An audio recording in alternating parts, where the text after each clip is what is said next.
Hello guys, grabe kainit karon. Nako diri sa Cebu City. Grabe kainit guys. Gikan ko sa post office. Nagmail ko og sulat. Nagmail para sa ano.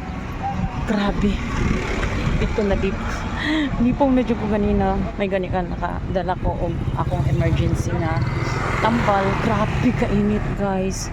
Ibin nga nagbutang pa kong shawl, nagpayong ko, so grabe. So ayun guys, muna siya ang Plaza Independencia, Cebu.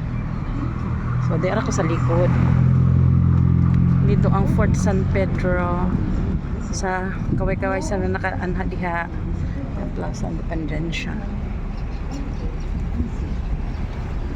So paingon ako dito sa City Hall, Santo Niño. Yan guys. Muna siya ang Port of Cebu, Malacanang sa Subo. Muna ilang kuan guys. Nice no? Yan. Mga student.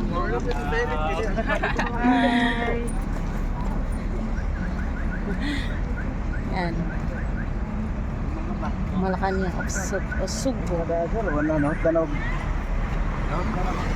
Yan guys, bisag init kayo, nakuha lang dyan ko ka ng video para sa akong content guys. Oh nice diri, pero init kayo guys, grabe ang init. Yan, papunta na akong oh my god, magsimba lang siguro muna. At saka yun guys, yung third bridge ng Cebu, yung mataas ba, yung CCLX, yes, kana siya guys. Bawal ang motor din ha, kinahanglan jud ko lang mga 4 wheels lang yun. Yan, diba? Yan, Pambansang Museo ng Pilipinas National. Yan, museum pala doon. Museum pala doon. Pwede naman siguro punta doon, no? Oh my god, ang payong. Baliktad yung payong ko, guys. Ayan. And thank you, guys. Thank you for watching. Bye-bye.